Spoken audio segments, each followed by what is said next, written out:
Okay, here we are. All right. Well, yeah. Thank you all who have spent your time to come here today. Thank you very much.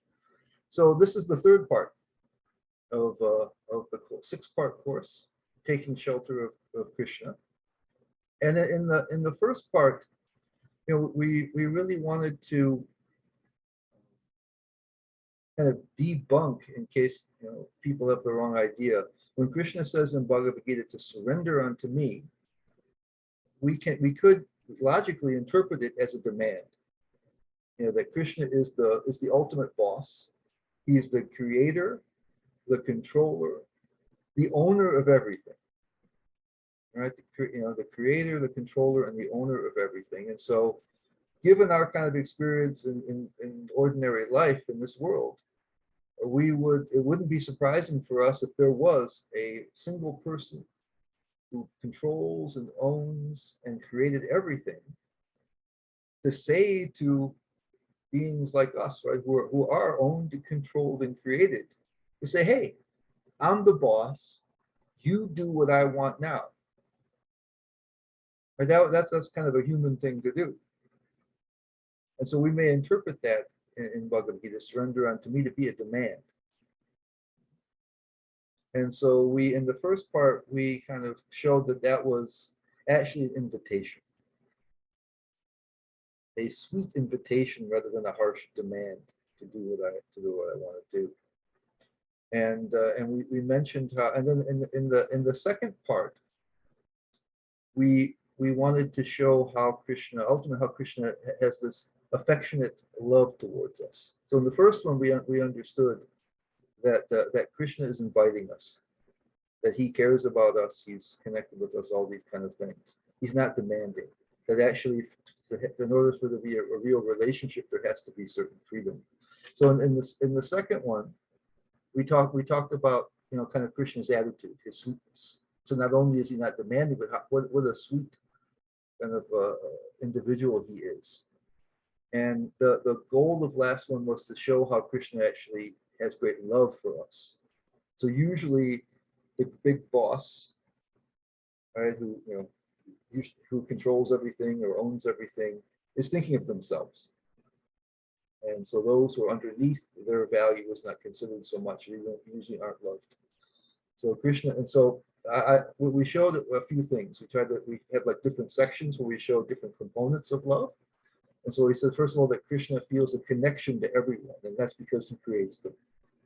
Part is what he says, that he's that they're his parts. Mama Vangsha Jiva located, that everyone is Krishna's part. He says later on, he mentions in the 4th chapter of Gita how all the souls are his, and in an affectionate way. And then it's mentioned in the Chaitanya Charitamrita how we're all eternal servants of Krishna, that the purpose is like sparks from the fire. So he feels connected with us. And then he says he's favorably inclined. He cares about everybody. He mentions it also in the Gita, where he says he's the Suhridam Sarvadehinam. He's the well-wisher. The Suhrid kind of means having a really good heart. Krit means heart, and Su is a positive intensifier. So he really has this good feeling towards us. And a Suhrid otherwise means like a benefactor, somebody who's your friend, who's kind of in a higher position and tries to help you. But if you look at the word meanings, Suhrit is he's good-hearted towards you. So Krishna feels a good-heartedness, wants to help us. And then we looked at how Krishna, even if we're not having any concern with him, is already doing things for us. And we looked at the 15th chapter of the Gita, where he mentions how he's the super soul in everybody's heart. He's in control of remembrance, forgetfulness, and knowledge. He's doing that for us. He's serving us in that way. He says that he's the light of the sun and the moon, which we can't live without. Right? The sunlight allows everything to grow, and it's really ultimately the source of all energy. And then otherwise he says he's the sunlight of the moon, which according to the Vedic culture, it says that the moonlight helps to make edible plants more nutritious. And then he says also that he keeps the earth in its orbit, or keeps the earth from crumbling into dust. And then he says also he's the fire of digestion. So all these basic needs that we have are being supplied by Krishna, whether we are acknowledging his existence, whether we're favorably or unfavorably connected with him. He's doing that already. So he's just doing that up front for us, even if there's no connection. And then one thing that really shows his concern for us is he lets us choose if, when, how, and how much we want to be connected with him. He mentions that however somebody surrenders unto him, he reacts accordingly. Everybody's following his path in all respects. So he allows us the freedom to choose how we want to be connected with him. So again, it's not a demand, it's an invitation. And so when you care about somebody, you want them to be free and you want them to be able to do things willingly. It shows that he cares about us. And then there's plenty of evidence to show that even though Krishna he's willing to allow us to control how the relationship develops, and if there's a relationship at all, that he personally is eager for the relationship to take place. More eager than we are. We read a couple of things from the Srimad Bhagavatam, a report by Srila Prabhupada, where Prabhupada says that Krishna is more eager for us to come back to him than we have the capability to desire to do so. So he really wants it. He's allowing us to control, the degree and the rapidity and the way, because he has respect for us. He cares for our welfare. He doesn't want to force something. But from his side, he's really eager to be connected, more so than we are, more so than maybe that we can be.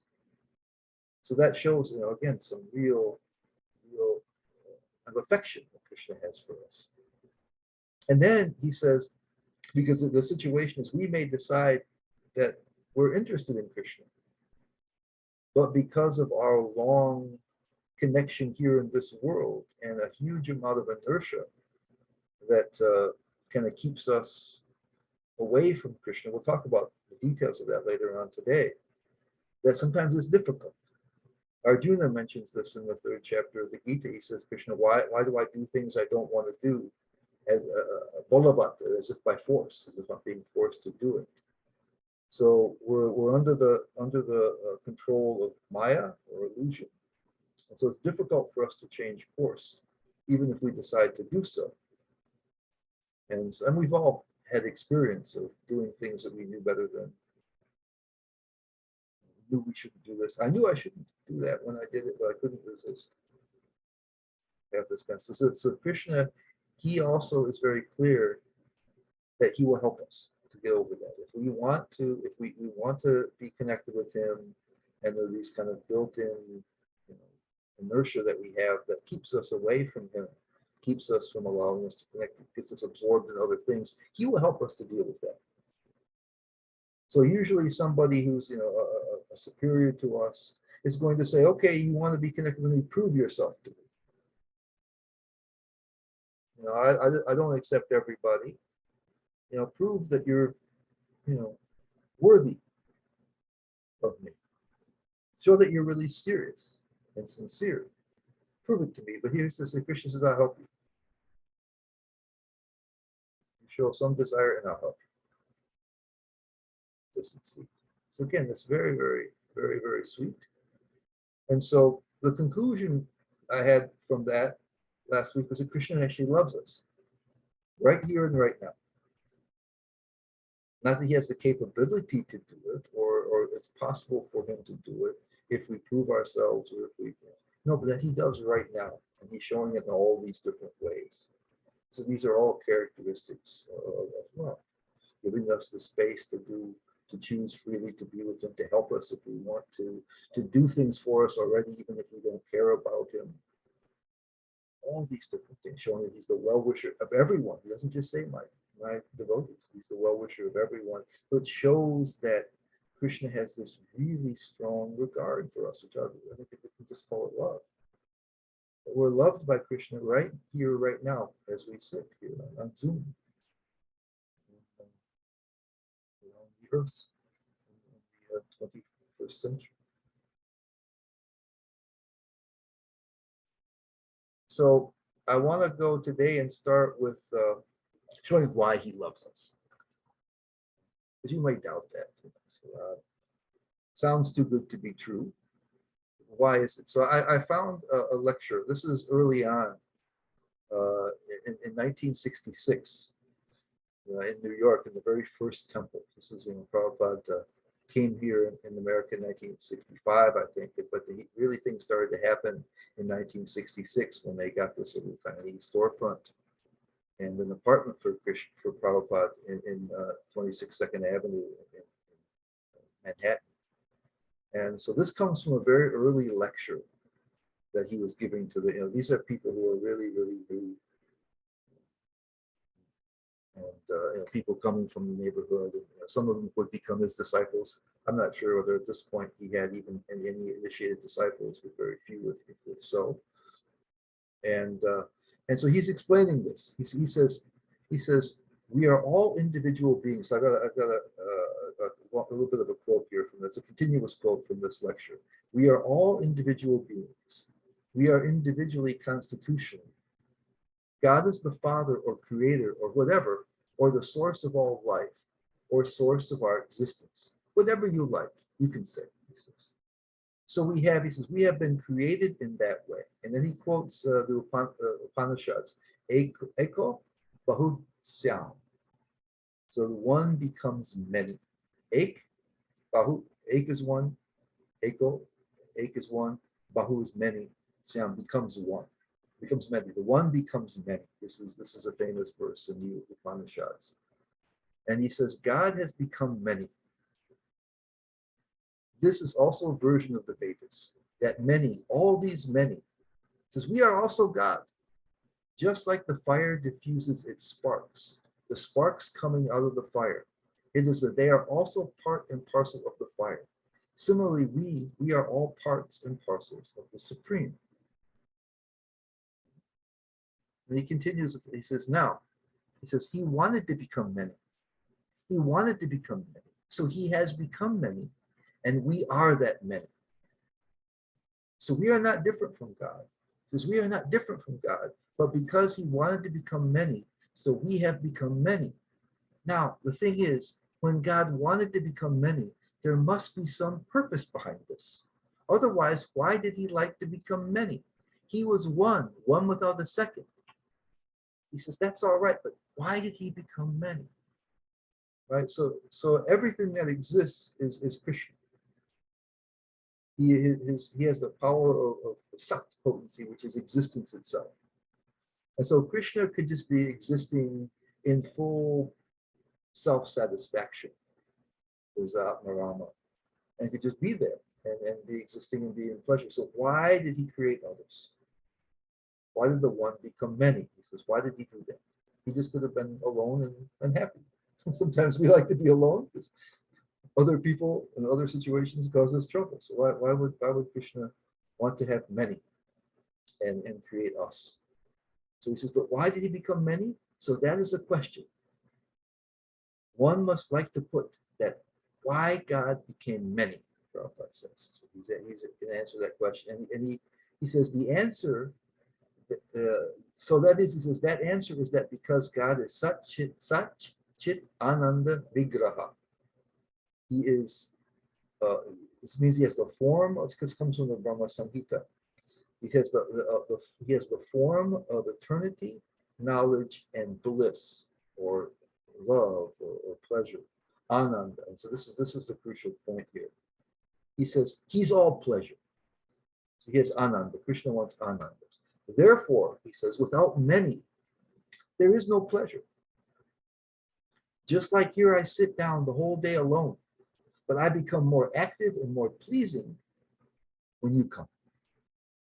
He's giving the lecture. So whenever we want to enjoy some pleasure, pleasure is not enjoyed alone. Pleasure is enjoyed with many. Now, God is by nature, he's Anandamayo Vyasat, which means his nature is bliss. That's what he said. So that's Prabhupada's explanation that in order for Krishna to realize the maximum amount of ananda, bliss, or ecstasy, it means that there have to be others. And the real explanation for that is that love in its most powerful manifestations requires others. It's possible to be, very satisfied. We understand from the scriptures that right now we do not feel fulfilled automatically. We're quite conscious that usually happiness and bliss has to be found and obtained and searched after and sought after, obtained in some way, that by nature we're not fully satisfied. And we'll talk about why that happens later on today. And but we know from the scriptures that there are great sages and saints who are able to really access the soul, find their real nature, which is completely, this is Atmarama or Prasanatma, fully satisfied. It's by nature, the soul is fully satisfied. There are no wants, no desires, no feelings of lacking, no needs for anything. This is our nature. Because we're separated from our nature, we feel the opposite. We don't understand that. Maybe it's hard for us to imagine that situation. A person can just be fully satisfied. And then there's a certain amount of joy and happiness and a certain amount even of love there. They can have a kind of a generalized loving nature. You feel whole. You feel satisfied. You feel like we have moments that we feel like that maybe. Finally. But that's the nature of the soul, actually. So Krishna has that automatically. He's spiritual, so he automatically has that level of happiness, full self-satisfaction. But love is where you're inspired by the other. So love is a complicated topic, because what we call love in this world is usually really, really combined or even covered with desire. You love someone or something that brings you happiness. So it's about you ultimately. What love means that we're inspired by the other and we want the other's welfare. So we have some combination of that usually. That we love. There's a purportedly Russian proverb that says that the fox loves the chicken all the way down to the tail feathers. So this is a selfish sort of thing. Chicken makes them happy, he eats the chicken. Chicken's welfare is not considered. So there are some times when we value somebody, this happens a lot with, if we have really good parents with children, the parents will sacrifice a lot for the welfare of the children. And sometimes even the children may not be so appreciative. So the parents feel value in the children. They want the children to be happy, even perhaps at the cost of their own happiness. The love means that you're inspired by the other and that you want their happiness. We say sometimes, that you can love someone enough to let them go. Right? Like Krishna's doing that. Right? Say there's somebody that you love dearly, but they don't want to deal with you. Maybe they don't want to any longer. And so instead of wanting to keep them in the relationship because you are receiving some benefit, you see that you want them to be happy. And so you continue to love them and you release them and wish them the best. This is where love is greater than desire. And so in the spiritual realm, where Krishna and the other entities are fully self-satisfied, then there can be no selfish motivation. And so the self-satisfied soul, inspired by the other, overflows. And Krishna is the all-attractive. And so it says that the heart of the soul overflows with love. And this is the highest happiness. One simply, in the spiritual world, the devotees simply want Krishna's happiness, and Krishna simply wants their happiness. There's not a selfish thought or a selfish desire in the whole area. And this is the most beautiful, blissful, joyful state possible. And so Krishna has created us and allowed us and given us an invitation to participate in that, this highest type of happiness where there's love between the devotees and one another and the devotees and Krishna, and Krishna loves the devotees.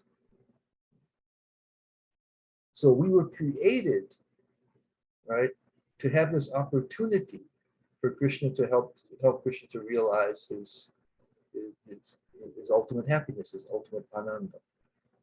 And of course, for us, it's also our ultimate chance of happiness. So we don't have that now because Krishna has loved us enough to let us go. That we need to choose that relationship freely. But we're made for it. And that's why Krishna loves us. He has enough devotees already that it's considered to be perfect. But if any of us else comes, we'll make it just a little bit better. There's a certain spiritual logic that applies like that something is absolutely perfect, and but you can make it a little more perfect. So Krishna's not, in one sense, is not feeling a lack, but at the same time, each of us contributes a special flavor to that's love soup that's there in the spiritual world. We have something unique about us that adds a little something. And so Krishna is anxious for us to join that. Because it's good for us and it's good for everybody. But he gives us that freedom because he's loving us. Not if it's coercion, then it can't be real love. So if somebody pays you, if somebody puts a gun to your head and says, "Love me," the best you can do is imitate. So if there's coercion, it can't be really from the heart.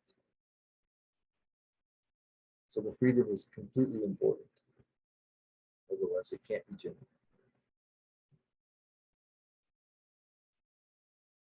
So we have this ability to approach Krishna right at our own pace and to the degree that we want. And so we may be in different positions. First of all, we can just simply be curious. Prabhupada used to say when people came to his lecture who were completely new, that just by coming, they were showing, even if it's just kind of curiosity, they're thinking at least this might be useful or it might be interesting. So that's a little bit of shraddha or faith, just to spend their time there. So we might just be curious, and we're allowed to do that. We're allowed to say, "Is this really true? Krishna, is this this thing I hear, or this thing is it really true?" We can ask Krishna that. Krishna, is it really? I'm hearing this thing. Is it true? Is it true? Is it true? And in that situation, we're investigating. You may be coming to a class like this, you may be coming to the temple, you may be reading something, you may be chanting something, chanting Hare Krishna, you may be doing various things. And you can say, "Well, I'm not sure if I really believe this could be true, but maybe it is. Is it really true?" And then if we feel a little bit more comfortable, confident, then we may show a genuine interest. And we try to make a little connection with Krishna. Krishna maybe really is there. And that really sounds like a good deal. So let me try to connect a little bit more. And again, it's kind of a, it's still a kind of superficial relationship. You're just kind of interested, maybe. You're checking it out, and this is perfectly allowed. And then if we feel more confident, we may begin to feel some gratitude towards Krishna. But if we really understand, even what Krishna is just doing for us now, and if we begin to understand that all the value that Krishna is offering to us, what he's actually desiring from us, the fact that the source of everything, the controller of everything, the owner of everything, the knower of everything, who happens to be super beautiful and wonderful and charming and sweet, is interested in us, should make us feel, not even just grateful, but it really should make us feel amazingly joyful. Our hair should be standing up on end and we should be dancing around like crazy people. Wow. We really should be, but we're not so sure that's true. And so the reaction is less. But if we really understood that what's being offered to us, what's available to us, everything that, everything that we've ever could have hoped for in not only this life, but in any past life or any future life, there could not be anything that even comes close to comparing to what Krishna is offering us. Our wildest dreams are just completely surpassed by the actual opportunity given to us by Krishna. We really should be in tremendous joy. At least we could, if we think it's possible, we can feel a little bit. If we just know what Krishna is doing for us even right now, we can feel some gratitude. Wow. And if we understand that Krishna is kind towards us, we can feel some gratitude. Feel something. Wow, this is really amazing. And then, if the gratitude is deeper, one basic function, a feature of gratitude is usually we want to reciprocate. If we're grateful for something, we want to give a little something back. So then we can start to somehow be more connected with Krishna, do some seva to him, to chant more, to really connect with him. And it says when that deepens, it begins to, instead of becoming like, well, I feel gratitude, maybe I'll do something in return, the desire to do something comes out spontaneously, right? That you really realize the value of what you're receiving and what can be received, and you just want to do something without even thought. And then it says there's a couple of perfection stages where there's ecstasy, where you really understand your eternal connection, and then your love for Krishna blossoms. So there's all these different levels that we can be connected at. Krishna allows us this. It's fine with whatever level you're at, and he'll deal with you appropriately. And so what I'm going to say now, and the reason I really wanted to try to make you understand that Krishna loves us, is because this is a really important starting point. It really helps to reverse the situation that we're in so many blocks. And there's a verse and a purport, a couple of purports from the third chapter of the Gita that you can zip by them pretty quickly and maybe not even notice them very much, but they're really, really powerful commentaries here from Srila Prabhupada. And so there's 337, the purport to Bhagavad Gita chapter 3, text 37. And because here Krishna answers Arjuna. Arjuna asks, what is it that causes me to act in ways I don't want to? I do the things I don't want to, seemingly by force, balavat, bala strength from as if by force. And Krishna says it's kama, the power of desire.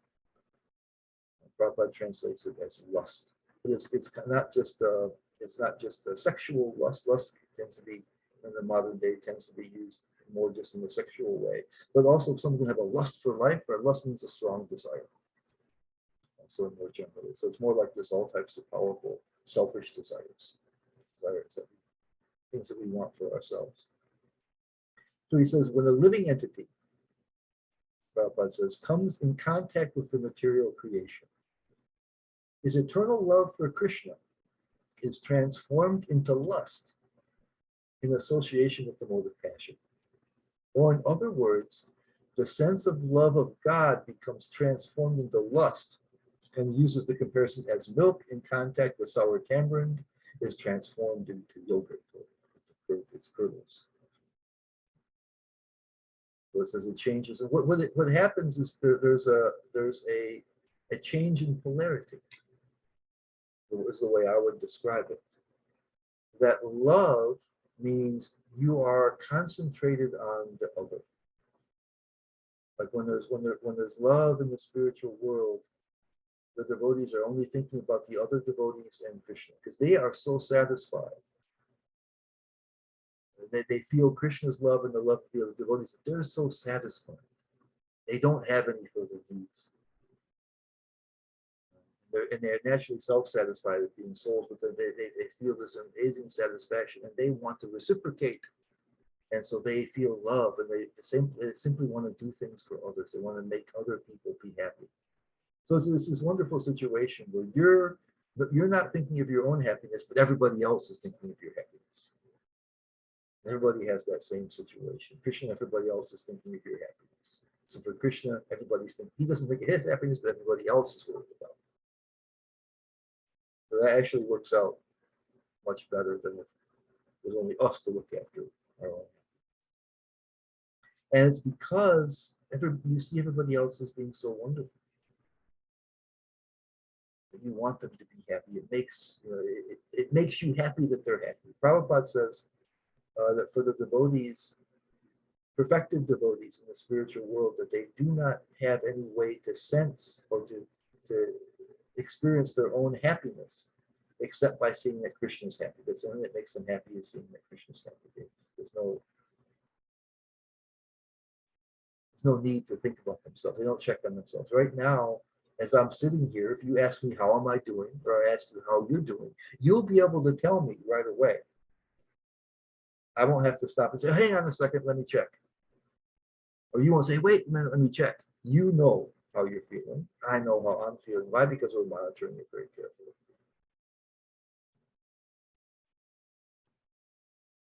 But in the realm of love, you're just absorbed in the other. And this is the highest level of ecstasy. So what happens is now, instead of feeling the love and being loved, it turns back inwards. So now I'm worried about me, and others are secondary. And I'm looking at others as means to make me happy. So in love, I'm looking to make everybody else, all the devotees of Krishna, happy, and that makes me happy. And now I feel like I want to be happy, and I need others to help me to be happy. And see them as sometimes even as objects to be able to be used in my happiness. I would get them that way. It's the natural way. And then Prabhupada says in 340 in his purport, he says, intelligence is the immediate next door neighbor of the spirit soul. Lusty intelligence, or when we have desire instead of love, influences the spirit soul to acquire the false ego and identify itself with matter, and thus with the mind and senses. The spirit soul becomes addicted to enjoying the material senses and mistakes it as true happiness. So we'll talk a little bit about some of the ramifications here a bit later, also about this whole idea of the false ego. But it says that here that the spirit soul is now looking for happiness through the equipment that we have here, the body and the mind and the intelligence, the ego. We're looking externally for happiness. But before, happiness was built in, and it was just expanding because there was love. Now we feel a certain emptiness, is the way I would put it, that needs to be filled. Right? So we focus now, because when our love turns into desire, instead of focusing on Krishna and devotees and everything, we now are focusing on ourselves. So instead of being concerned outwards, we're concerned inwards. This is our situation. And instead of feeling self-satisfied, there's an emptiness there. There's something missing that we have to try to find happiness. We lack that happiness, we lack that satisfaction. And so we need something. So this is what desire is. We're looking to find something to make ourselves happy. There's something lacking. Where in the state of love, there's full self-satisfaction plus this desire to please others. So we're receiving so much from them. So we cut ourselves off by turning inwards. We cut ourselves off from our natural loving nature, and we cut ourselves off from the love of Krishna and the other associates. And so we're left empty. We're left with a certain emptiness that's inside us, that we're always trying to deal with. We're trying to deal with that somehow, some way. So that's trying to find happiness, the pursuit of happiness, the search for happiness. So it leaves us in this strange, actually unnatural condition. We're living in an unnatural condition. It seems normal to us because we've been doing it so long, but it's actually an unnatural situation. And because what happens when even now, I don't know, if there's somebody who you value, who cares deeply about you, if you feel loved, and especially if it's a powerful love, there's something magical that will happen to you. We'll talk about that a little bit further. But here it says that as we try to, the Gita says that as we try to do that, as we try to fulfill the need to acquire happiness and to experience happiness and to fill the emptiness there, it doesn't work very well. This strange phenomenon that happens. And in Bhagavad Gita 339, Krishna says, thus the wise living entity's pure consciousness becomes covered by his eternal enemy in the form of lust or desire, which is never satisfied and which burns like fire. Now, it's interesting. You can take that burning like fire, I think, in two senses. The one that's really meant, the core meaning there is that if you have a fire and you add more fuel, the fire just burns hotter. You don't extinguish, fire by adding more fuel. But the other thing is we have that experience, right? When we have strong desires, it's like we talk about a burning desire that really forces us to try to do it, even if we think it's not right. And it says also in the purport to this, Prabhupada says, it is said in the Manusmriti that lust cannot be satisfied by any amount of sense enjoyment, just as fire is never extinguished by a constant supply. And Krishna later on, he says in Bhagavad Gita chapter 522, he says, an intelligent person does not take part in the sources of misery which are due to contact with the material senses.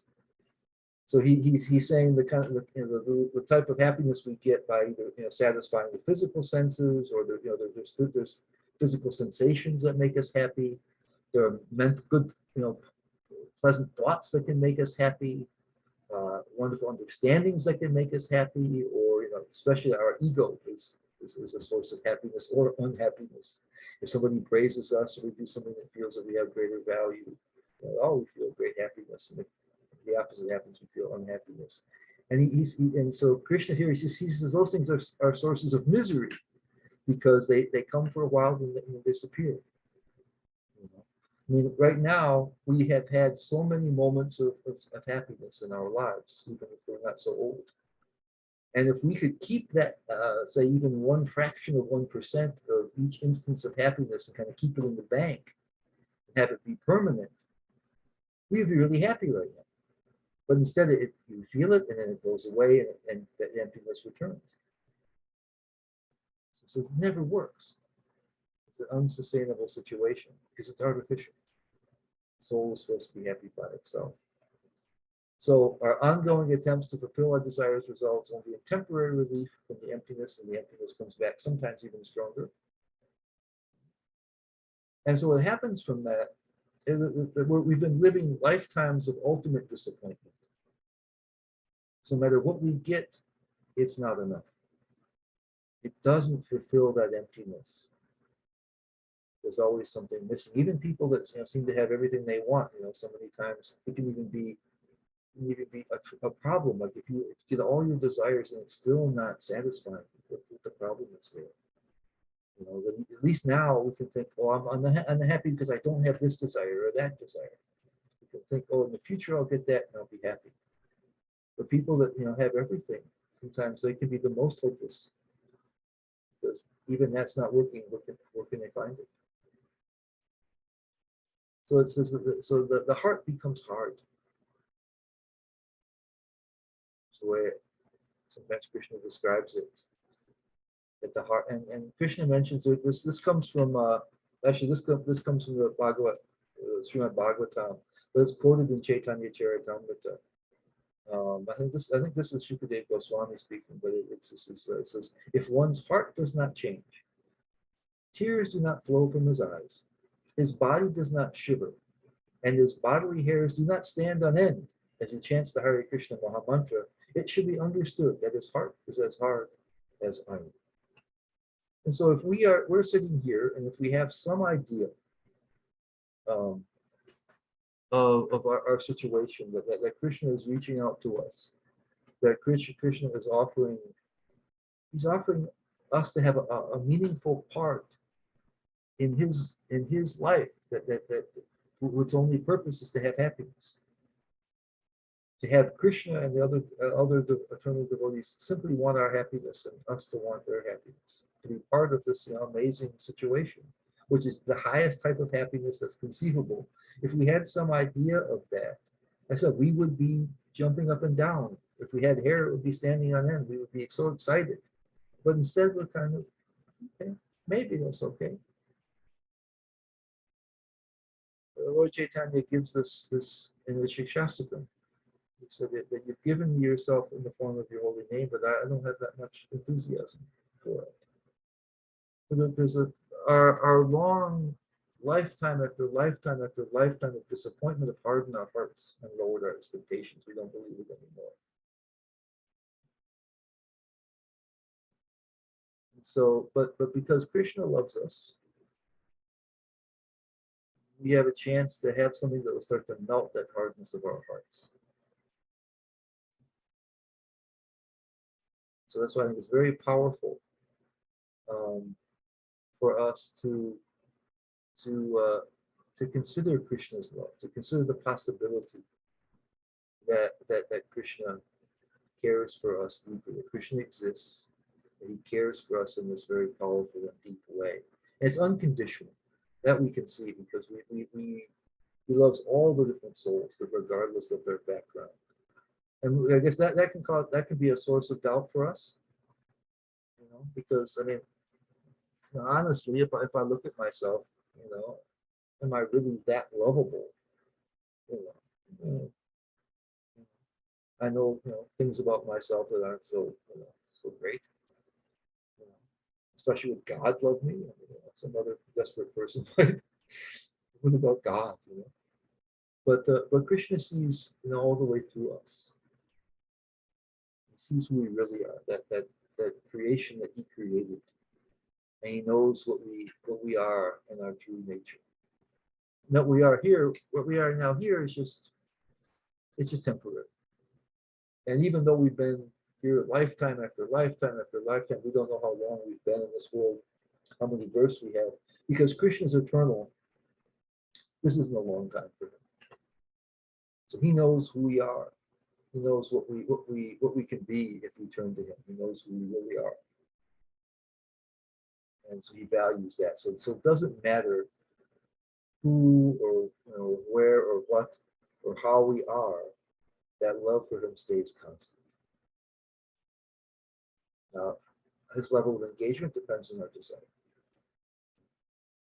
So that's how Krishna can do that. And so if we can understand that we are loved, even just have some little faith that we're loved unconditionally by the greatest being ever. Like I said, even if you had somebody in your life, if there was somebody in your life that you knew that loved you really unconditionally, right? I mean, this is one thing I think people have.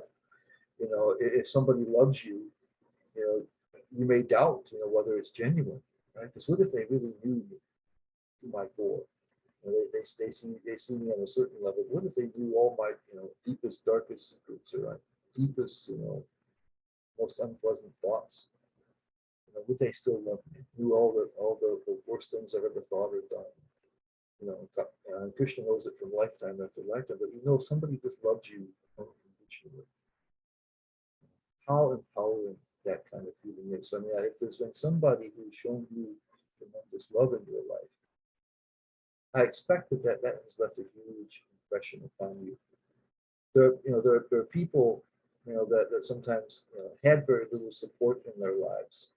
You hear a lot of people maybe that are very, broken homes, or didn't, their parents weren't, capable of giving them much attention, and sometimes they'll point to one person that had faith in them, who thought they could become something, and how that changed their lives.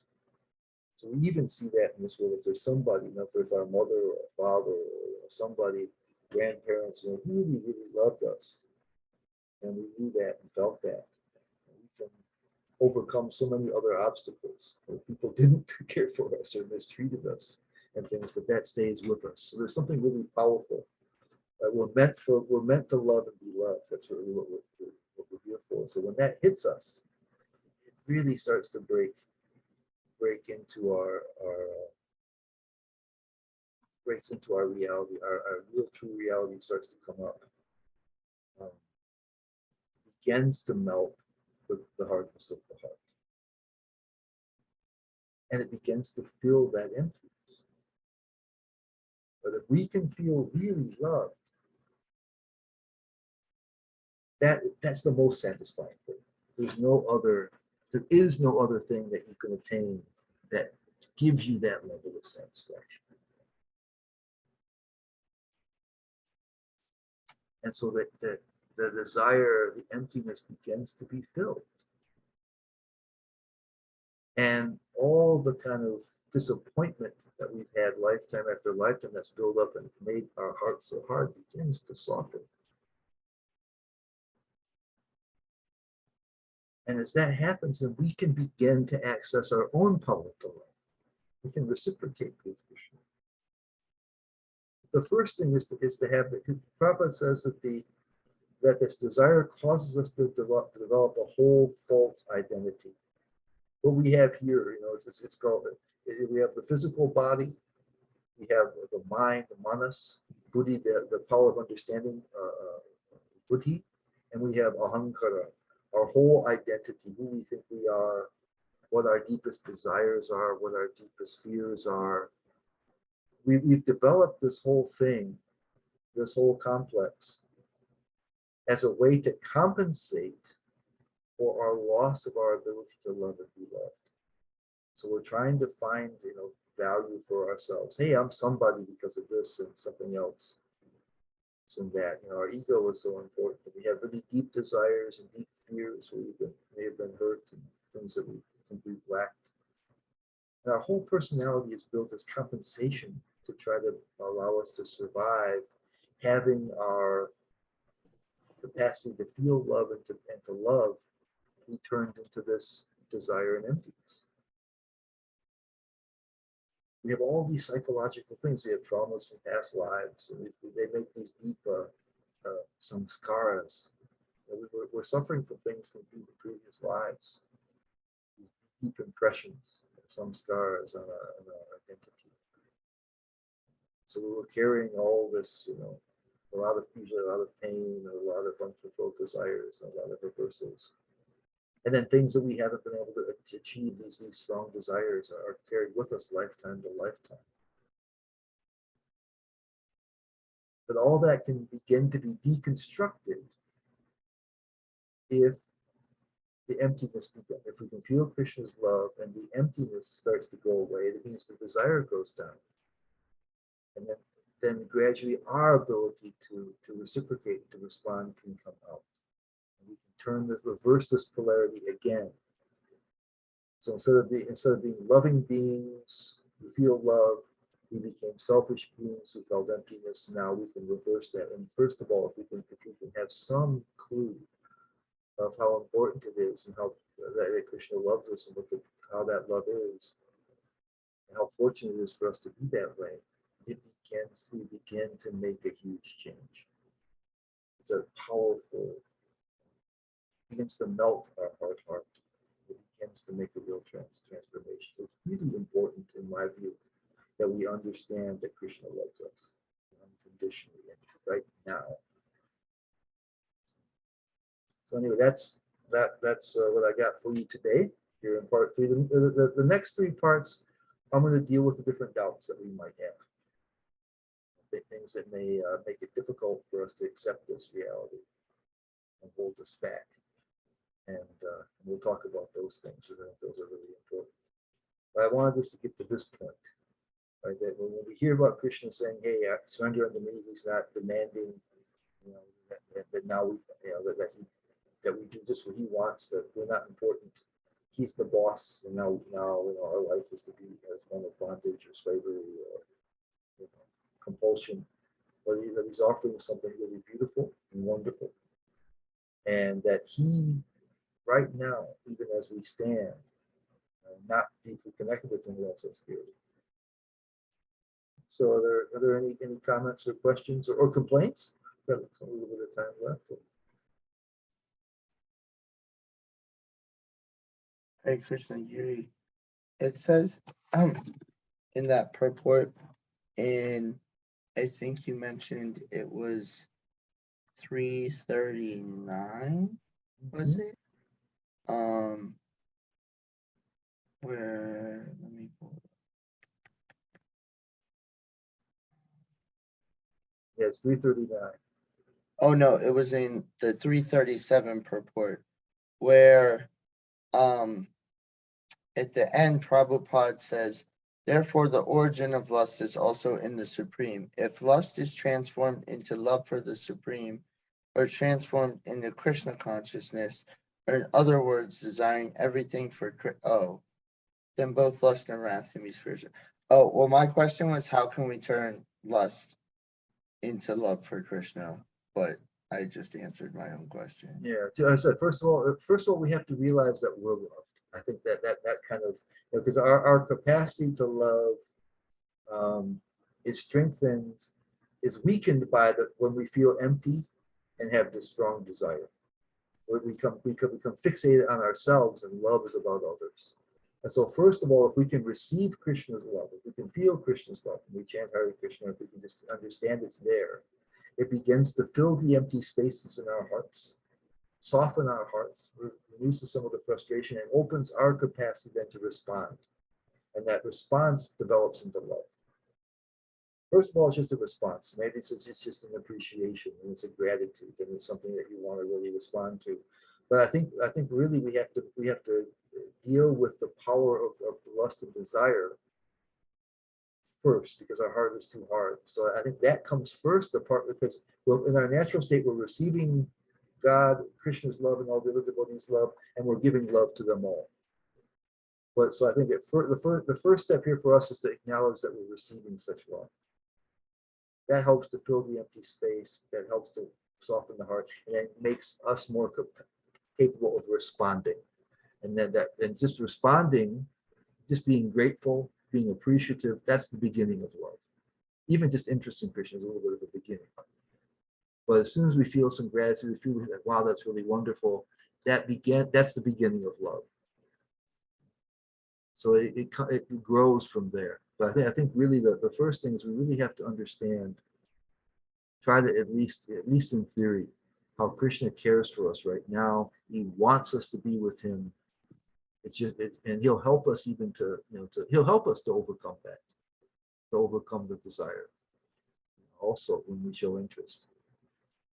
So I think really, if we allow the empty spaces in ourselves to be filled with Krishna's love, it becomes much easier then to begin to unlock our own capacity for it. Hare Krishna, thank you. That was the point of this class today.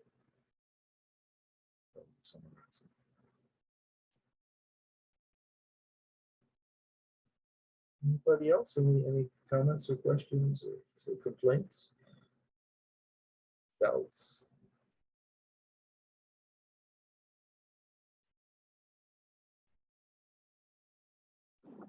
Thank you, Prabhuji. This was a very good class. And it really opened up my eyes. Thank you. I appreciate that. But Prabhu, I have a question. Sure. In pertaining to that. What happens when confrontation happens between two devotees? What happens when one devotee doesn't agree with the other one? And the one of them crosses the line. Yeah, I mean, with dirty words, with verbal assaults, with just because somebody is materially superior, humiliates the other devotee. What does Krishna do in that sense? How does Krishna approach that when one devotee treats the other devotee like that? Yeah, of course, that's not something that's going to be very pleasing to Krishna, Well, Prabhupada said this, he gave this one kind of interesting example. He said, like, if you have like semi-precious stones, the one way you polish them is you put them in a tumbler. and by kind of banging against each other, all the different rough edges come off, and you get, you wouldn't do this with a really precious stone, because you want to be careful with it, but it becomes very smooth and polished. And so what's happening is that when we come to Krishna consciousness, we become devotees, we still have a lot of ego with us, right? We still have a lot of hard-heartedness and ego with us, and a lot of habits. And so what's going to happen is that just like those rocks come together and, kind of injure each other, you could say, our egos clash. When we do something that hurts other people, that's because of our ego. And when we feel pained by somebody else's mistreatment, that's because of our ego. And so we're hopefully supposed to learn from that how, to get beyond the ego stage, how to not hurt and not be hurt.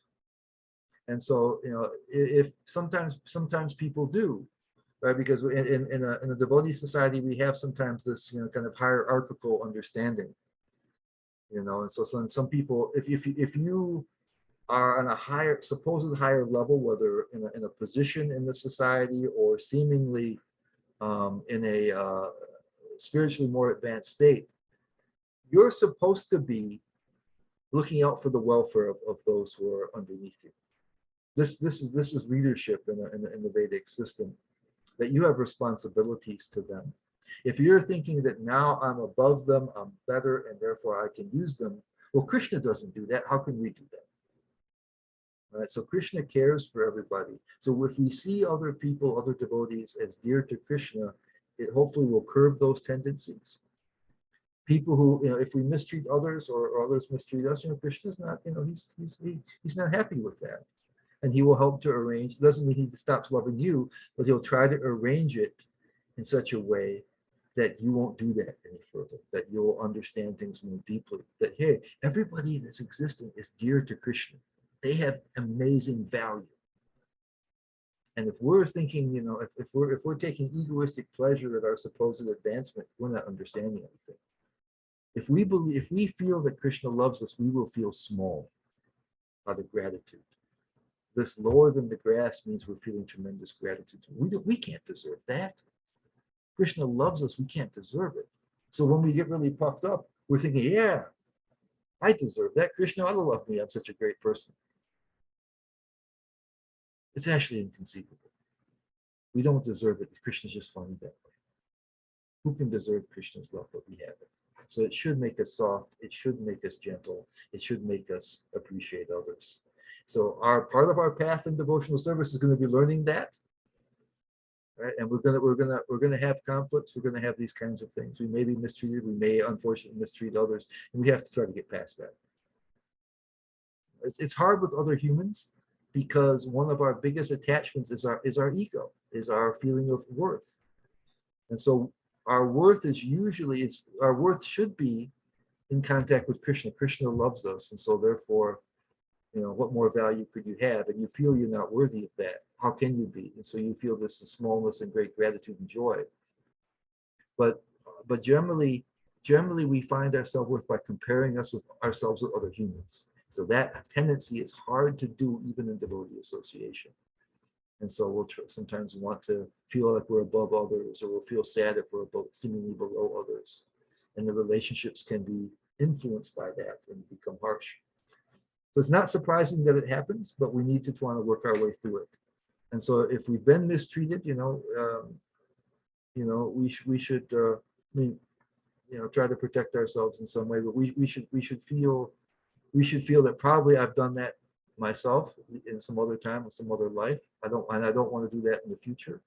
We should feel that because Krishna loves us, even if I have to suffer. We'll talk about this. This is one of the things we're going to talk about, is that, that here Krishna loves us and we're connected, but things don't always happen the way we want. So we're going to get into that one of the next times. But anyway, is that help you at all, what I said so far? Yes, Prabhuji, thank you for the answer. That was a very good answer. Thank you.